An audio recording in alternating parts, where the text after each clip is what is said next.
మన మధ్యలో ఉన్నట్టు సహోదరి 4-3 వారాల నుంచి సాధ్యమో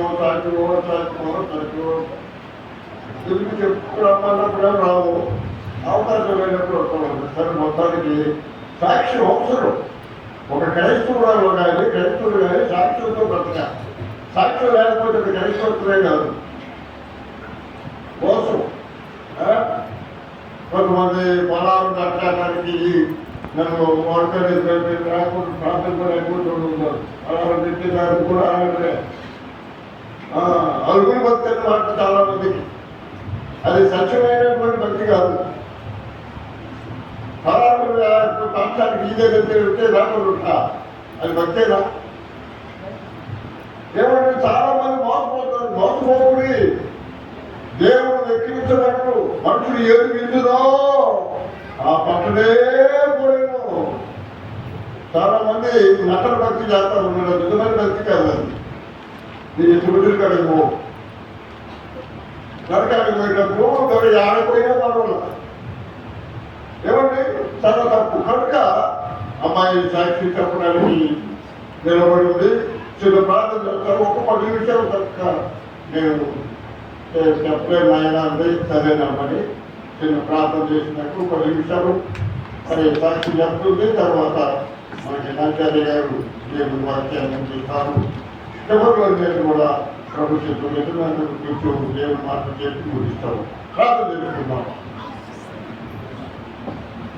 ప్రేమ కలిగిన మాట్లాడి మనకి సాక్షి మనుషులను రక్షించినవి వాక్యం.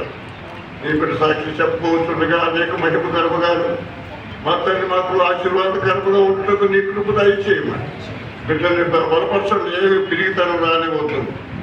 మీరే ఆవిలో ఉండి మాట్లాడే మహిమ పొందమని చేస్తున్నాం అడుగుతున్నాం. దేవుడికి వందనాలు, మాస్టర్ గారికి వందనాలు. నాకైతే నేను దేవుడు అంటే అభిమానం,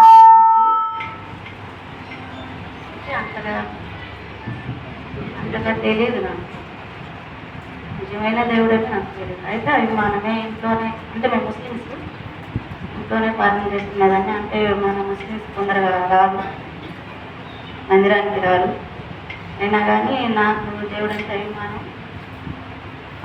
నాకు బండి మీద నుంచి పడ్డాం. నాకు కొడుకు నేను ఇద్దరం డిస్కి జారింది నాకు.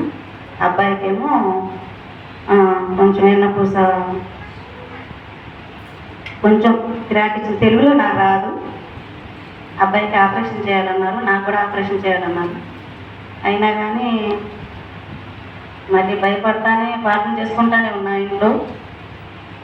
నువ్వే రక్షించాలి దేవుడా అని చెప్పి స్కానింగ్కి పోతే అబ్బాయికి ఆపరేషన్ చేయాలన్నా నాకైతే మొన్నతో తగ్గిద్దామో అన్నారు. మళ్ళీ నేనైతే ఇంగ్లీష్ మందులు ఏం వాడలేదు, ఆయుర్వేద మందులు తిరుపతి హాస్పిటల్లో అబ్బాయి నేను ఇద్దరం వాడాము. వాడిన తర్వాత మళ్ళీ ఒక సంవత్సరం తర్వాత మళ్ళీ స్కానింగ్ తీపిస్తే అబ్బాయికి బాగానే ఉంది, ఏం లేదు, ఆపరేషన్ ఏం అవసరం లేదన్నారు. దేవుడు ఈ గొప్ప కార్యం చేసినందుకు నాకు చాలా సంతోషంగా ఉంది. అవి రిపోర్ట్లు ఉండేవి కానీ నా సెల్లు పాడైపోయింది, లేకపోతే మీ అందరికి చూపించేదండి. రిపోర్ట్లు ఏం లేదు, నార్మల్గా వచ్చింది అబ్బాయి.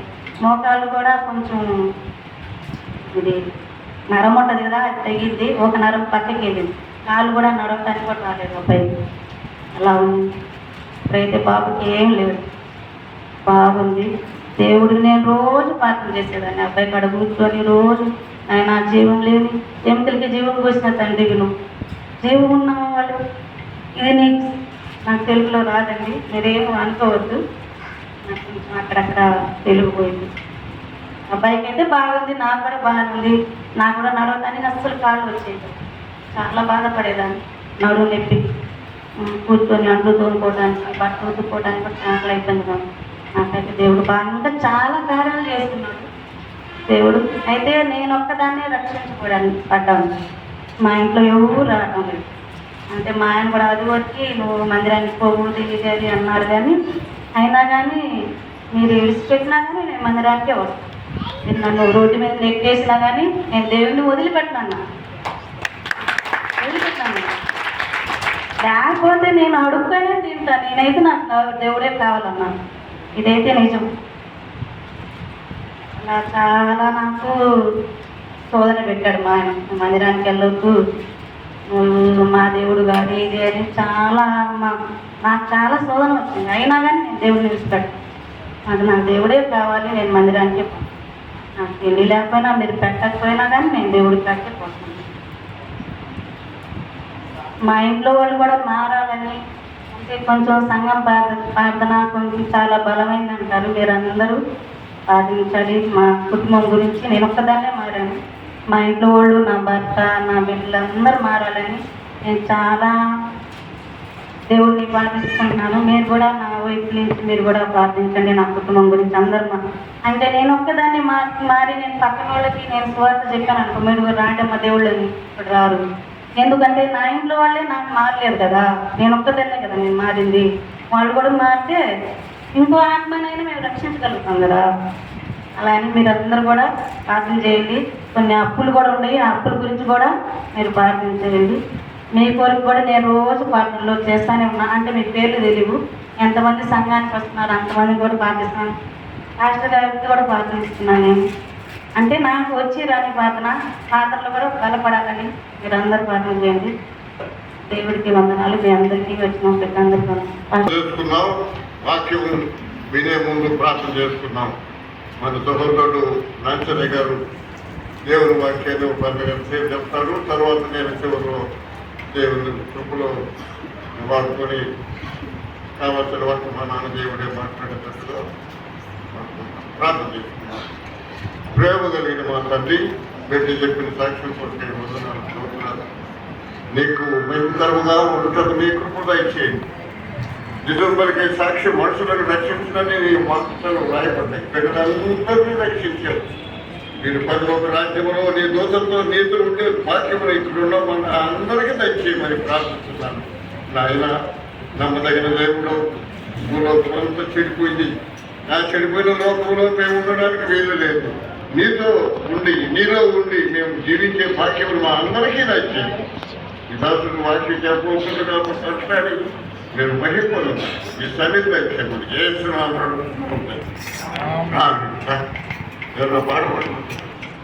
మరొక పరిశుద్ధ దినాన్ని మనకి ఇచ్చినందుకు స్తోత్రములు.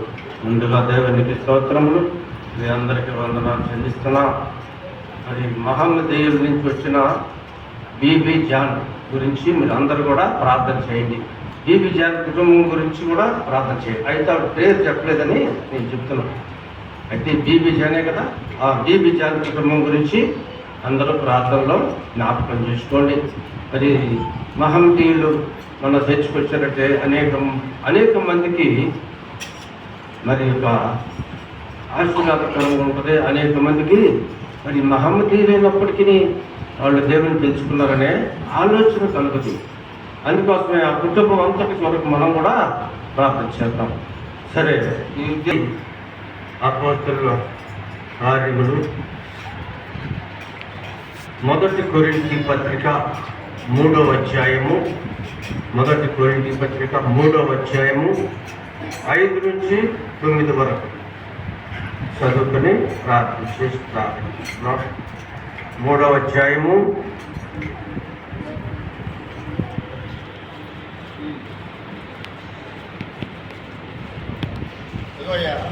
ఒక్కొక్కరికి. కాబట్టి వృద్ధి కలగజేయు వాని దేవునిలోనే కానీ నాటి వానంలో కానీ నీళ్లు పోయి వానిలోనైనాను ఏమీ లేదు. కానీ నాటువాడును నీళ్లు పోయేవాడును ఒక్కటే, కార్యము జరిగించేవాడు దేవుడే. మరి ఈ యొక్క వాక్యాన్ని మనకు దేవుడు ఈ వాక్యంలోని గూఢార్థాన్ని మనకు బయలుపరిచి మనతో మాట్లాడాలని ప్రార్థన చేసుకున్నాం. స్తోత్రము. పరిశుద్ధుడా, కార్యము జరిగించు ప్రభువా. ఒక్కొక్కరి విషయం గురించి నాయన నీవు మాతో మాట్లాడుతున్నావు. స్తోత్రములు. దర్శించి మాట్లాడు, సహాయం చేయి. మా వేద ప్రార్థన ఆలకించు ప్రభువా. నేను లోకమును జయించి ఉన్నాను కదా ప్రభువా. మేము జయించినట్లు ప్రభువా కొరింథీ పత్రిక 3వ అధ్యాయములో ప్రభువా అయ్యా 5వ వచనం గురించి ప్రభువా మీరు మాతో మాట్లాడుతున్నారు. ప్రతి ఒక్క వ్యక్తికి ఈ మాటలను బట్టి నేను స్తుతిస్తున్నాము. ఈ మాటలోని గుణార్థమును మాకు బయలుపరిచి మీరే మాట్లాడి మహిమ ఘనత ప్రభావాలు మీరే పొందుకోమని యేసు క్రీస్తు ఘనమైన నామమును బట్టి, జీవము గల నామమును బట్టి అడిగి వేడుకొని ప్రార్థిస్తున్నాము తండ్రి. ఆమేన్, ఆమేన్. వడ్రంగి అనేకమైన పనులు చేస్తూ ఉన్న సమయంలో ఆయన దగ్గర అనేక పరికరాలు ఉంటాయి కదా. పరికరాలు లేకుండా ఏమి చేయడు కదా. ఈ యొక్క బలిపీఠం తయారు చేయాలంటే ఆ వడ్రంగి కొన్ని వస్తువులను తీసుకుని ఆయన పని చేస్తాడు. అయితే ఒక శుద్ధి ఉంది. ఆ శుద్ధి గురించి ఆయన ఏం చెప్తున్నాడంటే, ఆ శుద్ధి ఒకరోజు వడ్రంగి పనిముట్లన్నీ కూడా ఈ పనిముట్లన్నీ కూడా కాన్ఫరెన్స్ పెట్టుకున్నాయట, మీటింగ్ పెట్టుకున్నాయట. ఈ పనిముట్లన్నీ కూడా మీటింగ్ పెడితే శుద్ధి గురించి ఒకటి చెప్తున్నా. ఒక మీటింగ్లో ఒక వ్యక్తి అంటుందా, ఒక వస్తువు లేచి నీవు దబదబా కొడుతుంటావు కనుక నువ్వు ఇక్కడ వద్దు వెళ్ళిపోమంటున్నాడు. అయితే ఆ శుద్ధి ఏమంటుంది చూసారా, చూడండి. పనిముట్లు కాన్ఫరెన్స్ పెట్టుకున్నాయట. ఆ కూటంలో ఒకరు లేచి, కదా శుద్ధి గారు ఎక్కువ శబ్దం చేస్తూ టప్టపా అని అందరినీ కొడుతూ ఉంటారు, కాబట్టి ఆయన బయటకు వెళ్ళిపోవాలని ప్రతిపాదించారట ఆ మీటింగ్లో. అప్పుడు శుద్ధి గారు లేచి, నేను వెళ్ళిపోవాలంటే బ్రదర్ రంపం గారు కూడా శబ్దం చేస్తూ లోతుగా పోస్తుంటారు కనుక ఆయన కూడా వెళ్ళిపోవాలి అన్నమాట. అప్పుడు రంపం గారు లేచి ఏమంటుంది, వెళ్ళిపోవాలంటే తమ్ముడు చిత్రిక కూడా వెళ్ళిపోవాలి. చిత్రిక అంటే ఎందుకంటే వాడు ఊరకనే పైపనే చెక్కుతాడంట, పైపైన చెక్కి సంరస్తాడు కనుక అతను కూడా వెళ్ళిపోవాలి. అప్పుడు ఆ చిత్రిక లేచి, అలాగైతే బ్రదర్ స్క్రూ డ్రైవర్ కూడా నాలాగే మెత్తగా తిప్పుతాడు కాబట్టి ఆయన కూడా బయటికి వెళ్ళిపోవాలి అన్నాడు. అయితే స్క్రూ డ్రైవర్ లేచి, ఈ కొలబద్ద కూడా నాతో కూడా వెళ్ళిపోవాలి, వాడు ఊరకనే కొలుస్తూ వేధిస్తుంటాడని అన్నాడట. ఇలా మిగిలిన పనిముట్లన్నిటినీ ఒకరి మీద ఒకరు నిందలు మోపుకుంటూ గందరగోళం చేస్తుండగా ఈ సమయంలో ఎవరు వచ్చారట, నజరేతు నుండి ఒక వ్యక్తి వచ్చాడు. నజరేతు నుండి వచ్చి ఆయన ఏమన్నాడు అండి, అతడు వారందరినీ గద్దించి, మీరు కూర్చోండి, మీ సీట్లు ఎవరి సీట్ల వాళ్ళు కూర్చోండి అన్నాడు. అనగానే ఎవరి స్థలాల్లో వాళ్ళు కూర్చుండిపోయారట. మీరెవరు బయటికి వెళ్ళనక్కర్లేదు. ఏమన్నాడు, మీరందరూ బయటికి వెళ్ళనక్కర్లేదు, మీరందరూ నాకు కావాలి, మిమ్మల్ని అందరినీ నేను ఉపయోగించుకోగలను, మిమ్మల్ని నేను ఉపయోగించుకోగలను అని చెప్పి అక్కడ ఉన్న చెక్కతో బలిపీఠము చేయి మొదలు పెట్టాడంట. పని చేస్తూ ఆ శుద్ధను తీసుకున్నాడు, రంపాన్ని ఏ సమయానికి ఏది కావాలది వాడుకుంటూ చక్కని బలిపీఠం తయారు చేశాడు. ఏం చేశాడు? ఆ బలిపీఠం చూసి వీళ్ళందరూ కూడా విస్తుపోయారంట. చూడండి, అప్పుడు ఆ పన్నుముట్లన్నీ ఒకరి ముఖం ఒకరు చూసుకొని, మనమందరము నజరేతి వడ్రంగి వారము. అయితే నజరేతి వడ్రంగి చేతిలో వాడబడినప్పుడు చక్కని బలిపీఠము బలిపీఠాన్ని చేయగలిగినాము కనుక చూడండి. కాబట్టి మనం ఇక మీద ఆడుకొనక మనమందరము దేవుని పనిలో జతపని మారమై ఉందాము అని ఒకటి చెప్పుకునే వాళ్ళందరూ అదే తీర్మానం తీసుకున్నారంట. అందుకోసమే దేవుడు ఈనాడు అనేకులు ఎలా ఉన్నారట? ఈనాడు అనేకులు దేవుని సేవలో ఒకరినొకరు విమర్శించుకుంటూ ఉన్నారట. దాని గురించి ఇదంతా చెప్పుకొచ్చాడని. అయితే అందరికీ అవసరమే, కానీ ఒకరినొకరు విమర్శించుకోవటము తప్పు అంటున్నాడు. ఎవరి పని వాళ్ళు చేయండి. మీకు బుద్ధి చేసేవాడు ఎవడో దేవుడే. ఎవరి యొక్క అవసరతను బట్టి, ఎవరి యొక్క హృదయాన్ని బట్టి, నీ హృదయాలోచన బట్టి నీకు ఇస్తాడు. అది ఇచ్చేది ఎవరు? దేవుడు కనుక నువ్వెందుకు మాట్లాడుకోవడం, నువ్వెందుకు విమర్శించుకోవడం అని ఆయన అంటున్నాడు.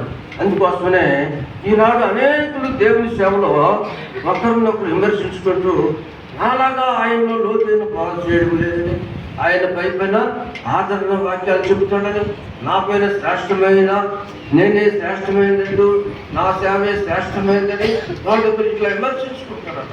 దాని గురించి ఆయన ఏమంటున్నాడంటే, ఇవన్నీ నిందలు కొంతవరకు వడ్రంగి నిజమైనప్పటికీ వడ్రంగి వాటన్నిటిని ఉపయోగించుకుంటున్నాడు కనుక మిమ్మల్ని అందరినీ కూడా ఆయన వినియోగించుకునేది. ఆయన నీకు శాతనైంది నువ్వు చెయ్యి, నువ్వు విమర్శించుతాను, నువ్వు ఎవడము తీర్పు చేస్తుంది అంటున్నాడు. పిల్లడా, తీర్పు చేస్తాడు నువ్వెవడవి, విమర్శించడానికి నువ్వెవడవి? తీర్పు తీర్చేది నేను, ఆనాడు నేను తీర్పు తీరుస్తాను అంటున్నాడు. అలాగే ప్రభువు ఆయన రాజ్యం కొరకు వీళ్ళందరినీ వినియోగించుకుంటూ తన రాజ్యం కొరకు, అలాగే ప్రభు తన రాజ్యం అందరినీ ఈ దినం ఆయన చెప్తున్నాడు. ఒకరి గురించి విమర్శించుకోవడం కాదు, కానీ 12వ అధ్యాయము 12వ వచనం నుంచి చూసుకున్నాం. ఎలాగూ శరీరము ఏకమై ఉన్నను అనేకమైన అవయవములు కలిగి ఉన్నదో, ఎలాగూ శరీరం యొక్క అవయవాలన్నీ అనేకులో ఉన్నప్పుడు ఒక్క శరీరమై ఉన్నవో అలాగే క్రీస్తు ఉన్నాడు. నేను ఆపేస్తాను. నేను చెయ్యి కాను, శరీరము దానను దానం చెప్పినంత మాత్రాన శరీరంలోనిది కాకపోలేదు. శరీరంలోని దాలను కానని చెవి చెప్పినందున. అయితే ఈ యొక్క పోరాటము మన యొక్క అవయవముల్లో పోరాటాలు వచ్చినప్పుడు అవన్నిటిని సరిచేసేది ఆ యొక్క అన్నీ కలిస్తేనే శరీరము. ఇవన్నీ కూడా ఇలా చెప్పుకుంటూ ఉంటాయి అంట, నేను గొప్ప నేను గొప్ప అని. అయితే ఒకనాడు పొట్ట మీద కూడా మన అవయవాలన్నీ కూడా అలిగినాయి అంట. నువ్వు తిని కూర్చుంటున్నావు, నేను కన్ను నా పని నేను చేస్తున్నాను, నా చేతులు నా పని నేను చేస్తున్నాను అంటని, కాళ్ళు నేను నడుస్తున్నానంటుంది, చెవి నేను వింటున్నానంటే, అన్ని అవయవాలు కూడా పొట్ట మీద స్ట్రైక్ చేసినట్ట. అయితే ఒకనాడు పొట్ట వద్దులే, ఏం పెట్టబాకండి, నాకు ఏమి తినలేను, ఇవన్నీ కూడా ఏలాడుకోలేడు. అట్లాగే దేవుడు అవయములన్నిటినీ ఆయన సరిసూచే దేవుడు. అవయములన్నీ కలిస్తేనే మన దేహము శరీరము. అందుకోసమనే ఆయన అంటున్నాడు, చూడండి ఇక్కడ, వీటన్నిటినీ నువ్వు పోషించాలంటే ఒక మాట చెప్తున్నా ఇక్కడ 13వ అధ్యాయము 13వ వచనం. విశ్వాసము, నిరీక్షణ, ప్రేమ. కొంతమంది ప్రభుత్వం వేలు వారిగా చేస్తాడు, అధికారం ఇస్తాడు, అదంతా కూడా ఆయన ఇష్టం అన్నమాట. అయితే మనం ఏం చేస్తామో ఆధిక్యత కోరుకుంటూ ఉంటామంట. అందుకోసమనే ఆ విషయంలో దేవుడి మాట్లాడుతూ ఇవన్నీ కూడా చెప్పుకొస్తున్నాడు. ఆ స్థితిని మనం కోరుకోకుండా తగ్గించుకుంటే ఆయనే ఇస్తాడు, హెచ్చిస్తాడు. తగ్గించుకున్న వారిని ఆయన హెచ్చిస్తాడు. అందుకోసమనే దేవుడు నాయకులుగా కొందరిని మరి అనేకులను ఎన్నుకునేవాడు ప్రతివాడు ప్రధానత్వాన్ని కోరుకుంటాడంట. అయితే అక్కడే ఈ పోరాటాలు ఎక్కడ వస్తున్నాయి? పోరాటాలే రావు, అక్కడే పోరాటాలు వస్తాయంట. అందుకోసమనే అయితే దేవుడు నాయకుడు, ఈ నాయకుడు దేవుడు ఎలా వాడుతున్నాడో చెప్తున్నాడు. తగిన సమయంలో దేవుడు అతన్ని 2 ఆత్మతో నింపాడంట. ఎవరిని? ఎలీషా ప్రవక్తని. అయితే ఎట్లున్నాడు ఆయన? మరి ఏలియాకు పరిశీలన చేస్తూ ఉన్నాడు. ఒక సమయంలో ఆయన్ని ఎట్లా నింపాడంట? 2 ఆత్మతో నింపాడు ఆయన వెళ్ళిపోయే సమయంలో. అయితే దేవుని నామమును భరించుటకు సాధనముగా ఎన్నుకొనబడిన పౌలు గారు చాలా మంది సహాయకులు అవసరమయ్యను. పౌలు నేను ఫలించుటకు ఏమంటున్నాడు? వీరందరూ దేవుడు మన కార్యాన్ని మనం చూస్తాం. ప్రార్థన చేసుకున్నాం. మహాపరిశుద్ధుడా, ప్రేమగల మా తండ్రి, పరలోకమందున్న మా ప్రభువా, నీ పరిశుద్ధ నా కొరకు అయినా నన్ను మమ్మల్ని ప్రేమించి రక్షణ మాకు ఇచ్చినందుకు స్తోత్రములు వందనాలు. మీరే దర్శించండి ప్రభా. నీ మాటలు ప్రభా నీ బిడ్డలు విన్నప్పుడు వారి హృదయంలో పడి ఫలించినట్లు సహాయం చేయండి. మీరే నీరు పెట్టి ఫలింపచేయండి. నిష్ఠుడికి ఎక్కడ అధికారం లేకుండా చేయండి. అందరూ ప్రభా అంతటా మారు మనిషి పొందాలని, అందరూ ఏక శరీరమై ఉన్నారని ప్రభా. అయ్యా దానిని ప్రభా మేము చేయ ప్రతి పనిని వృద్ధి అంతం వరకు ఈ విశ్వాసము ప్రభా నాయన విశ్వాసముతో జీవించినట్లు సహాయం చేస్తున్నది. మీ సన్నిధి మీకు మీ కాపుని మాకు తోడుగా వచ్చమని యేసు క్రీస్తు ఘనమైన నామమును బట్టి, జీవము గల నామమును బట్టి అడిగి వేడుకొని ప్రార్థిస్తున్నాము తండ్రి. 94వ పాట పాడుతున్నాం. చాలా ప్రేమతో కూడుకున్న పాట. 94వ పాట నేను పాడతాను, వినండి, చూడండి. 94 ఎంతమంది దగ్గర కీర్తన పుస్తకాలు ఉన్నాయి? ఉన్నటువంటి వారు దయచేసి ఆరాధన కీర్తన పుస్తకంలో ఉన్న 94వ పాట. ఎందుకు నన్ను ఎంతగా ప్రేమించావు యేసయ్యా? అవును, ఎంతగా ప్రేమించాడు. పక్కోటి ప్రేమించడం చేత కాదు, కానీ ప్రేమ అది చాలా ముఖ్యమైనటువంటిది. విశ్వాసము, నిరీక్షణ, ప్రేమ, ఈ మూటిలో ఈ 3 ఆయుధాలు పరలోకానికి వెళ్ళేది వాళ్ళకి ఆయుధాలు. అది లేకపోతే నువ్వు పనికిరావు. భూలోకంలో పనికిరావు, పరలోకం కూడా పనికిరావు. వాసన పడతా ఉంటుంది. బుద్ధి, స్వభావం, వాసన స్వభావం, డబ్బు, అది మనుషులు బాగు చేసే జబ్బు. 94 పడతాము. చూసావా?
మాటలు అవి మన హృదయంలో ముద్రించుకోవాలి. దేవుని వాక్యము చాలా గొప్పది. అది జీవాన్ని ఇచ్చేటువంటిది, జీవము చేసేటువంటిది, జీవజలం ఓటైనటువంటిది. చాలా బిరుదులున్నాయి దేవుని వాక్యంలో. సజీవము గలదాయి, బలము గలదాయి, రెండంచులు పొదులు కలిగి ఖడ్గము లాంటిది. ఇటువంటి దూసుకొని పోతుంది. కనుక అట్టి వాక్యము మన బ్రతుకులో ఉంటే ఎంత ధన్యులు తెలుసా? కోటాను కోట్ల డబ్బులు కంటే పోయినటువంటిది. ఈ డబ్బులు అనవసరం, కానీ దేవుని మాటలు చాలా అవసరం మనకి, మన జీవితంలో. జీవించుతున్న వాళ్ళ పేరు మాత్రం ఉండదు, కానీ వాళ్ళు మృతులువే. చాలా సత్యాల బైబిల్ 66 గ్రంథాల్లో వ్రాయబడిన మాటలు మానవుని యొక్క జీవితంలో అవసరమయ్యింది. పౌలు గారు చాలా క్రూరమైనటువంటి జీవితాన్ని జీవించాడు. క్రైస్తవులైనటువంటి వారిని చంపడం, ఆ నామంలో ఉన్న వారిని ఆడు చేయడం, ఇవన్నీ చూస్తూ ఉండేవాడు. నమస్కారం పట్టణానికి వెళుతున్న సందర్భంలో ఆకాశంలో స్వరపడుతూ సౌలా సౌలా రెండుసార్లు. దేవుడు ఒక మారు పడుకును, 2 మార్లు పడుకును. అది మనుషులు కనిపెట్టడు. గాఢ నిద్ర పట్టినప్పుడు రాత్రి కలిగి స్వప్నములలో అని యోబు గ్రంథంలో రాయబడ్డాయి. కనుక దేవుడు మాట్లాడతాడు 2 సార్లే. అబ్రహామో అబ్రహామో 2 సార్లే బైబిల్లో చూడండి. ఆ శనివారం మీద చేయవు నాకు, నీవు దేవునికి భయపడేవాడు నాకు అర్థమైపోయింది కనుక అదిగో పొట్టేలు అక్కడ కనబడుతుంది, అని తీసుకొచ్చి వదిలించు.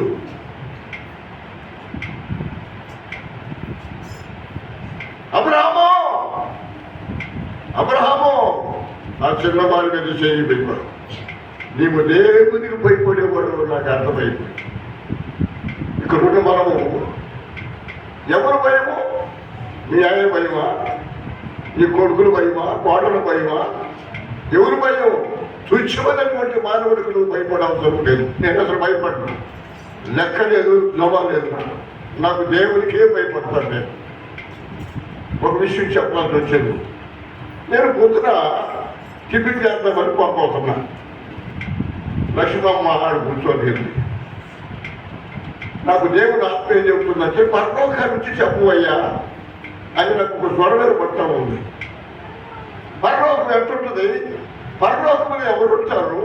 పరలోకానికి ఎటువంటి ఉండే విషయాలన్నీ కూడా అమ్మా నీకు ఒక విషయం చెప్పడం రమ్మన్నా. పరలోకానికి వచ్చి చెప్పాను. నేను చెప్పిన తర్వాత నేను బయలుదేరి వద్దు మునమాను ఏడిపోతున్నాను అంటే టిఫిన్ చేరిపోతున్నాను. పరలోకాన్ని గురించి చెప్తుంటే మరి నాకేం దొరికింది? నువ్వు ఉండు ఇక్కడే ఉండాలని ఇంట్లోకి పోయింది. 3 దోషాలు ఇంకా ఏదేదో తీసుకొచ్చింది. భక్తులు తీసుకొచ్చి చాలాసేపు రాలా, ఏదో అమ్మక్క రాలేదని చెప్తే 3 దోషాలు పోసుకుంది. మరి ఏదేదో తీసుకొని వచ్చి పనులు పెట్టుకొని వచ్చి చిరు పరలోకాన్ని గురించి చెప్తుంటే 3 దోషాలు దొరికింది. పరలోకాన్ని గురించి చెప్తే ఎన్ని దోషాలు వస్తాయో, పరలోకముడి గురించి చెప్పేటప్పుడు ఎన్ని దోషాలు వస్తాయో, నీకు ఎన్ని బహుమానాలు వస్తాయో, పరలోక రాజ్యంలో ఎటువంటి బలము నీకు దొరుకుతుందో నీకు అర్థము కాదు. 3 దోషాలు వచ్చాము, ముందు తీసేయి. ఆ 3 దోషాలు 2 దోషాలు తీసి ప్రార్థన చేసి వచ్చింది. జాగ్రత్త ప్రియులారా, పరలోకం బట్టి ఒకటి మాట్లాడలేదు. అది సామాన్యమైనటువంటిది కాదు. 12 రత్నాల ముత్యాలతో అలంకరపడినటువంటిది పరలోక రాజ్యం మహిమ. దేవుని యొక్క వాక్యము సజీవమైనది, మాటల్లో బలము. ఆయన మాటలు చెప్పుకొని బతికేవాడు కూడా చాలా మంది.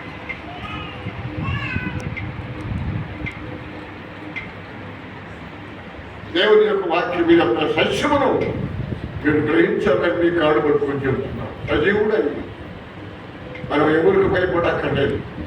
ఆ చెరువులో దొంగను ఇల్లు అంటారా, నువ్వు దేవునికి భయపడవా? మనమైతే ఇది న్యాయమే.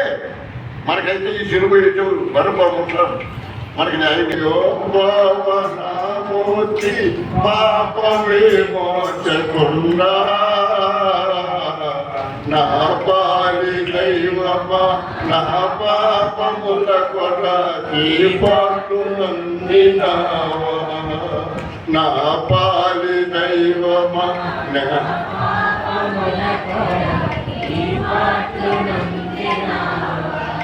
కలువరి గిరిపైన సిలువ మోయాలేక కలువాదనందినావా కనకు కల్వరి గిరి కనకేని సిల్వను గ్రక్కున దించిన యోగవనామూర్తి పాప విమోచకుండా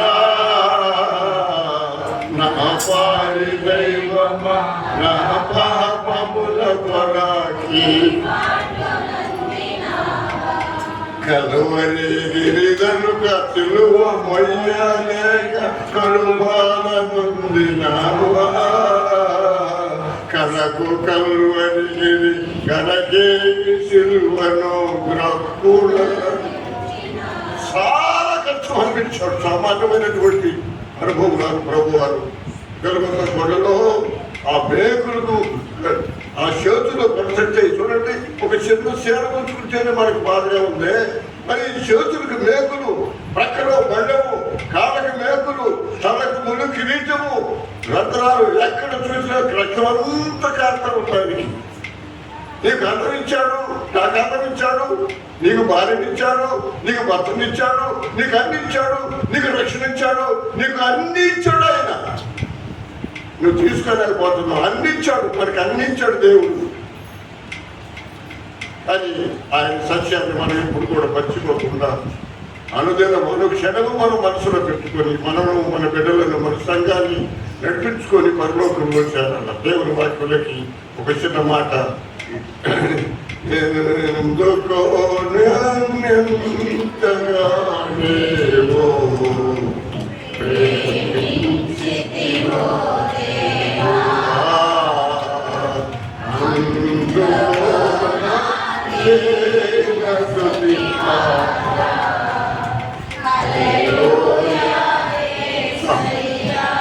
వాక్యం చూసుకుందాం.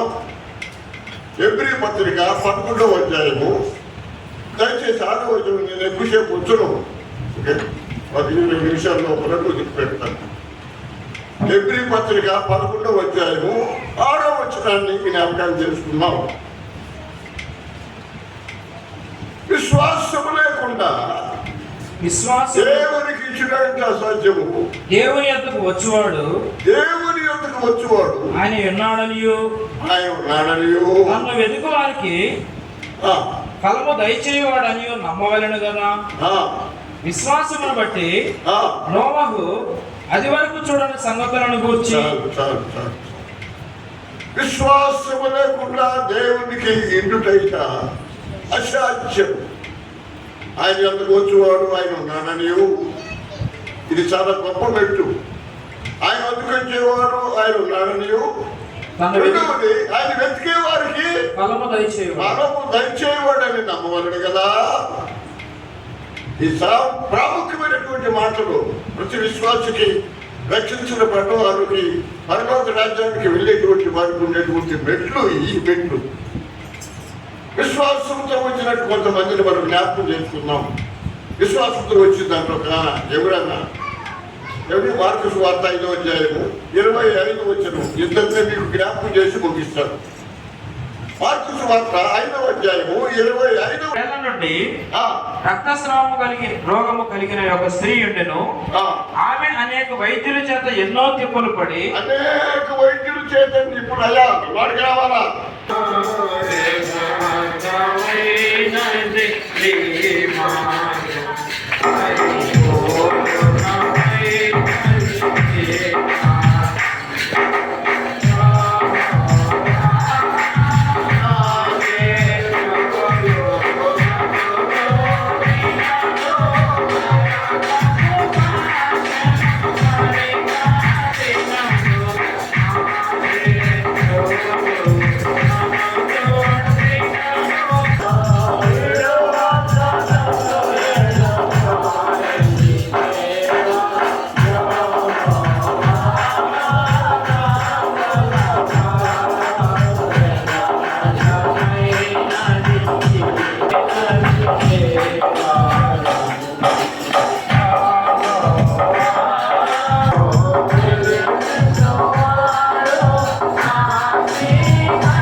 జరుగుతున్నటువంటి సందర్భంలో రక్తస్రావం కలిగిన ఒక స్త్రీ గారు పడుతున్న దర్శలో అయితే ఆమెకి ఏమి జబ్బు బట్ట నిచ్చే జబ్బు దానికి ఏం పేరు రక్తస్రావ రోగము. ఆడకూతురు ఎప్పుడైనా సరే నెలకు ఒకసారి వచ్చేటువంటిది ఏది బాధ నుంచి ఉంది, ప్రతి స్త్రీకి ఉంటుంది. అట్లాంటి 12 సంవత్సరాల నుంచి పాపం పోతానే ఉంది, మా రక్తం అంతా పోతా ఉంది. స్త్రీకి రక్తం అవసరం, రక్తమే ప్రాణం. ఆ రక్తం బయటపట్టిందంటే నీసునప్పు.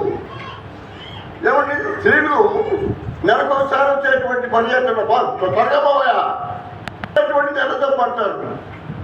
ఆ రక్తం వచ్చినప్పుడు వాడు ఈ వాసన పడతా ఉంటుంది. అట్టగా 12 సంవత్సరాల నుంచి ఉందంట బాధ స్త్రీకి. ఎటువంటి బాధ ఎంత ఓర్చుకుందో నాకు తెలియగలుగుతాను. అమ్మాయి 12 సంవత్సరాల నుంచి పోతా ఉంది, రక్తం గుడ్డలన్నీ నడిచిపోతున్నాయి, గబ్బు కొడతా ఉంది. ఏమంటే స్త్రీకి ఇచ్చినటువంటి ఆ డబ్బు అది చాలా భయంకరమైనటువంటి డబ్బు. మహాతల్లులు ఎట్లా ఓర్చుకున్నారు కానీ మరి 12 సంవత్సరాలు అంటే సామాన్యమా? ఒక స్త్రీకి 12 సంవత్సరాలు పట్టించే డబ్బు ఉందంటే సామాన్యమా? అది సామాన్యం కాదు, ఎంత ఓర్పు కావాలా? 12 సంవత్సరం నుంచి రక్తస్రావం కలిగిన స్త్రీ ఒక స్త్రీ ప్రభుత్వ చదువుకుంది. చదువుడా మాట. ఆమె అనేక వైద్యుల చేత ఎన్నో తిప్పులు పడి తనకు కలిగినదంతయు వ్యయము చేసుకుని, అది కలిగినటువంటి డబ్బంతా వ్యయం చేసుకొని ఎంత మాత్రమునో ప్రయోజనము లేక ఏమి ప్రయోజనం లేదు, మరింత సంకటపడిను. ఆమె యేసును గురించి విని, యేసుని గురించి విన్నది. ఈనాడు యేసుని గురించి వినేవాడు లేరు. ఉత్తత మాట చెప్తే దేవుడు ఉన్నారు కానీ సజీవుడైన దేవుడు, ప్రాణం పెట్టిన దేవుడు, రక్తము కాల్చిన దేవుడు, పరలోకమిచ్చే దేవుడు, నీతి స్వరూపుడైన దేవుడు, జన్మ పాపాన్ని క్షమించే దేవుడు, కర్మ పాపాన్ని క్షమించే దేవుడు ఉన్నాడు. చాలా మందికి తెలియదు. తెలియకే దుర్మార్గము బదులు చేస్తుంటారు. తెలియకనే దుర్మార్గమైన విగ్రహాలను పూజలతో పురస్కారాలు చేస్తూ ఉన్నారు. నిత్య నరకం వారికి కాచుకొని ఉంది. పాతాళములకు వెళ్ళకుండా కాపాడే దేవుడని నమ్ముకుంటూ జీవిస్తున్నారు చాలా మంది. 12 సంవత్సరాలు బాధ కదా. ఆమె యేసును గురించి విని, నేను ఆయన వస్త్రములు మాత్రము ముట్టిన యేసును గురించి చిన్నతనంలో నుండి యేసు అంటే నాకు చాలా ముందు పులకరించిపోతూ ఉంటుంది. నాకు చిన్నతనంలో నుంచే యేసు అంటే ఒళ్ళు పులకరించిపోతూ ఉంటుంది. నాకు చిన్నతనం నుంచి కూడా యేసయ్యా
కాళ్ళు ఇస్తున్నాడు, గుడ్డోళ్ళకి చూపిస్తున్నాడు, ఏమండి గొప్ప కార్యాలు చేస్తున్నాడు యేసు అనే సంగతి వినదంట పాప. రక్తస్రావం గురించి 12 సంవత్సరాలు బాధలతో, వేదంతో, దుఃఖంతో ఉన్నటువంటి స్త్రీ ఆయన గురించి వినదంట. యేసును బాగు చేస్తున్నాడు. విశ్వాసముతో బయలుదేరింది. ఏమి లేదు, అంతా ఖర్చు చేసుకుంది, పాటు చేసుకుంది, ఇంట్లో అంతా తగలబెట్టుకుంది. డబ్బు కాదా, డబ్బు ఎక్కువైపోయింది. అది పాప మరణం వచ్చిన డబ్బు చాలా మందికి తెలీదు. పాప మరణం వస్తుంది డబ్బు, పాప మరణం వస్తుంది దుఃఖము, పాప మరణం వస్తుంది వేదన, పాప మరణం వస్తుంది సమాధానం లేని స్థితి. పాపము, ఇది కారణం పాపము, పాపము, పాపము, పాపము, పాపము. వేదన దుఃఖంతో వచ్చింది. యేసు ప్రభుత్వం గడగడ వెనక పాదముగా గుర్తి వస్త్రపు చెగులు ముట్టుకున్నదంటే రక్తదారులు కట్టిపోయింది. ఆయనలో పవర్ ఉంది, పవర్ ఉన్న దేవుడు ఆయన, శక్తివంతుడైనటువంటి దేవుడు ఆయన. రాళ్ళు తీసుకుని కొట్టపోయి చంపబోయాడు అక్కడ ఆ హిందువులు, అక్కడ అన్ని లేకపోయారు.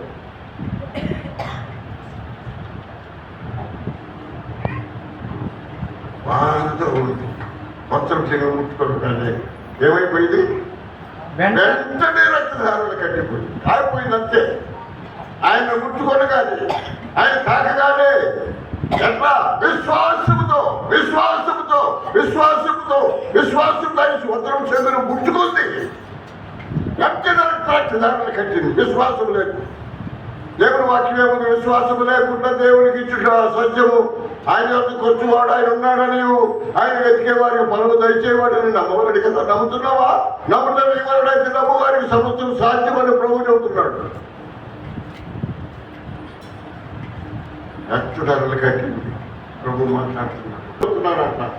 మాట్లాడుతున్నట్టు అంత చదువుతున్నారు గుంపు, గుంపు అక్కడ. అప్పుడు ఆ గుంపులు చూస్తున్నాడు, చూస్తూ ఎగురా ఇక లాభం లేదు, నా జీవితం అంతా బయట వస్తుందని చెప్పి గడగడ ఒరుగుతూ నిన్ను ముట్టుకున్నదానండి నేను ప్రభువా, నిన్ను తాకిదానండి ఇక లాభం లేదు. ఇక ఆయన సన్నిధిలో, ఆయన వెలుగులో మానవుడు తాగలేడు, ఆయన వెలుగులో మానవుడు తప్పుకోలేడు, ఆయన వెలుగులో పాపాన్ని దాచలేడు, ఆయన వెలుగులో ఎవరిని ఏమి చేయలేరు. ప్రభు దగ్గరకు వచ్చి కాళ్ళ మీద పడి ఏడుస్తూ చదువు మాట. అప్పుడు ఆ స్త్రీ తనకు జరిగినది ఎరిగి భయపడి వణుకుచూ వచ్చి ఆయన ఎదురు సాగిల్ల పాడి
వణుకుతూ ఆయన పాదం దగ్గరకు వచ్చిపోయి నేను ముట్టుకున్నదానంటే నేను ఆయన, నిన్ను ముట్టుకున్నదానంటే వస్త్రం చెందుని తాకిందాను నేనే.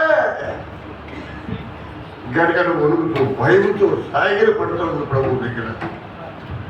ప్రభు ఏం చెప్పాడు? అందుకు ఆయన కుమారి నీ విశ్వాసం నేను స్వస్థపరిచెను. విశ్వాసం అనే దాడు, విశ్వాసం అనేటువంటి ఖడ్గమును పట్టుకొని వచ్చింది ఆయన దగ్గరికి. ఊరికి రాలా, చేస్తాడు ఆయన, నాకు బాగు చేస్తాడు, నన్ను కాపాడుతాడు అని విశ్వాసం జీవిని ప్రారంభం చేయడానికి వచ్చేసింది ఆయన దగ్గరికి. కుమారి నీ విశ్వాసము నిన్ను స్వస్థపరిచెను, విశ్వాసము నిన్ను స్వస్థపరిచెను, సమాధానం గలదానమై పొమ్ము. సమాధాన గలమై వెళ్ళిపో. నా భర్తను అడుగుతాడు, ఎదిగిరా లేడు, ఇప్పుడు బాగున్నావుగా, అప్పుడైతే గబ్బు పడుతుంటే రాని కాలేదు. ఇప్పుడు గబ్బు లేదు, ఏమి లేదు, అంతా బాగున్నావు, అసలు బాగానే ఉంది కానీ పంపి నేనేమి అనలేదు నిన్ను. ఎంతమంది భార్యను విడిచిపెట్టి గాలి గొడ్డలాగా తిరిగేటువంటి వాళ్ళు ఎంతమంది ఉన్నారు ప్రపంచంలో. తెలుసుకున్న భార్యను విడిచిపెట్టి లేవంటే భయంకరంగా పాపరాకున్న మనుషులు వారు గబ్బు కొట్టేటువంటి స్త్రీలకు దగ్గర పెట్టేవారు ఎంతమంది ఉన్నారు. జాగ్రత్త ప్రియులారా, దేవుడు లెక్కడుగుతాడు. ప్రతి ఒక్కరిని కూడా లెక్కడిగేటువంటి రోజుల దగ్గరికి వచ్చింది. నువ్వు పొరపాటు ఏమైనా చేసి ఉంటే ప్రభు దగ్గర ఒప్పుకో, తుడిచివేస్తాడు. యేసు రక్తము ప్రతి పాపము నుండి కలిగి పవిత్రపరిచి పరలోక రాజ్యం కొరకు నేను సిద్ధం చేస్తాను. అదేమన్నా ఉద్యోగం దాచిపెట్టుకున్నావేమో, పెట్టిన దాచిపెట్టాడు. అతిక్రమ దాచిపెట్టేవాడు వర్గులను వాడు నొప్పుకొని విడిచిపెట్టేవాడు కలిగిన పొందును. హృదయశుద్ధి గలవారు తండ్రులు వారు దేవుని చూసేందును. నువ్వు జాగ్రత్తగా నువ్వు చేసే పాపం ఏమిటో దగ్గర ఉంటే మనుషులు ఒప్పుకోవచ్చు కానీ నువ్వు పశ్చాత్తాపడి ప్రార్థన చేసి దేవుని యొక్క సన్నిధిలో ఆయన కాచిన రక్తంతో కడుక్కో. దేవుని యొక్క రాజ్యం నీ కొరకు నా కొరకు ఎదురు చూస్తాము. చెప్పబడి కుమార్తె 15వ అధ్యాయము 21వ వచనంలో కుమార్తె దిగి బట్టి బాధపడుతున్నటువంటి సందర్భంలో విశ్వాసంతో వచ్చింది అంట అక్కడ ఆయన దగ్గరికి. చూడండి, మత్తయి సువార్త 15వ అధ్యాయము 21వ వచనంలో ప్రభు సంచారం చేస్తున్న సందర్భంలో ఇక్కడ ఒక కేసు ఉందన్నమాట.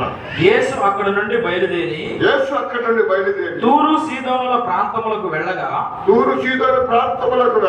ఇదిగో ఆ ప్రాంతముల నుండి కనాను స్త్రీ ఒకటి వచ్చి, ప్రభువా దావీదు కుమారుడా, అయ్యా ప్రభువా దావీదు కుమారుడా, నన్ను కరుణింపుము, నా కుమార్తె దయ్యము పట్టి బహు బాధపడుచున్నదని కేకలు వేసాడు. కుమార్తె విషయంలో వచ్చింది ఇక్కడ పిల్లగా. మరి ఆ అమ్మాయికి ఏమి డబ్బు? దయ్యం. ఒకళ్ళు పెళ్లి చేస్తాను అనుకో, ఫోటోలు పగలగొట్టుకుంటుంది. ఏమండి మరి ఎవరికైనా పనికొస్తున్న కూతురు వయసు వచ్చిందే, బాగుందా? ఏం చేస్తుందో దయ్యం బట్టి తండ్రిని బాధపడుతుంది, తిరిగి పొరివారిని బాధపడుతుంది, భయంకరమైన స్థితిలో ఉంది కుమార్తె. బాధ కదా, తల్లికి బాధ, పెళ్లి కాలేదు, బాధపడుతూ ఉన్నారు. ఉంది ఆయన ఈ కార్యాలను చేయగలవాడని నమ్మి బయలుదేరి ఆ స్త్రీ బయలుదేరి వస్తూ ఉంది. చదవయ్యా. అందుకు ఆయన ఆమెతో ఒక్క మాట అయినను చెప్పలేదు. ఒక్క మాట అయినట్టు చెప్పలేదు. అప్పుడు ఆయన శిష్యులు వచ్చి ఈమె మన వెంబడి వచ్చి కేకలు వేయించున్నది కనుక ఈమెను పంపివేయమని ఆయనను వేడుకొనగా ఆయన ఇశ్రాయేలు ఇంటివారై నశించిన నేను వాళ్ళ కొరకు వచ్చాను కానీ కొరకు రాలేదు. ఒప్పు కదా ప్రభు. అయినను ఆమె వచ్చి ఆయనకు బ్రొక్కి, ప్రభువా నాకు సహాయం చేయమని అడిగాను. అందుకైన పిల్లల రొట్టె తీసుకొని ఒక్క పిల్లలకు వేయడం యుక్తము కాదని చెప్పారు. పదవుల కొరకే వచ్చాడు కానీ నీ కొరకే రాలేదన్నట్టు పరీక్షగా మాట్లాడుతున్నాడు. ఇశ్రాయేలు పదవులకే కానీ గొర్రెల కొరకే వచ్చాడు కానీ మరి దేనికి పనికి రాలేదు. ఆమె నిజమే ప్రభువా, ఒక్క పిల్లలు కూడా తమ యజమానుల బల్ల మీద నుండి పడు ముక్కలు తినను కదా అని చెప్పాను. అందుకు యేసు, అమ్మా నీ విశ్వాసము గొప్పది. ఆమె కూడా విశ్వాసం కాలు పట్టుకొని వచ్చింది ప్రభు దగ్గర. అమ్మా నీ విశ్వాసం గొప్పది, నీవు కోరినట్టే నీకు అవునుగా. కానీ కోరినట్టే నీ కుమార్తెకి పట్టిన దయ్యం పోతుంది. ఆయన నోట్లో నుంచి మాట ఆ గడియలోనే ఆమె కుమార్తె స్వస్థత నేను. ఎంత గొప్ప దేవుడు, స్వస్థత ఇచ్చే దేవుడు, కాపాడే దేవుడు. విశ్వాసము లేకుండా మనం ఉండకూడదు. విశ్వాసంతో ముందుకు సాగుటకు ఆ పరలోక రాజ్యం కొరకు మనం ఎదురు చూసి ముందుకు పోవాలని ప్రభు పేరిట మనం చేస్తున్నాం, ప్రార్థన చేస్తున్నాం. అదిగో కుమార్తె విషయంలో ప్రార్థన చేసినప్పుడు దేవుడు స్వస్థపరిచినావు. కుమారుడు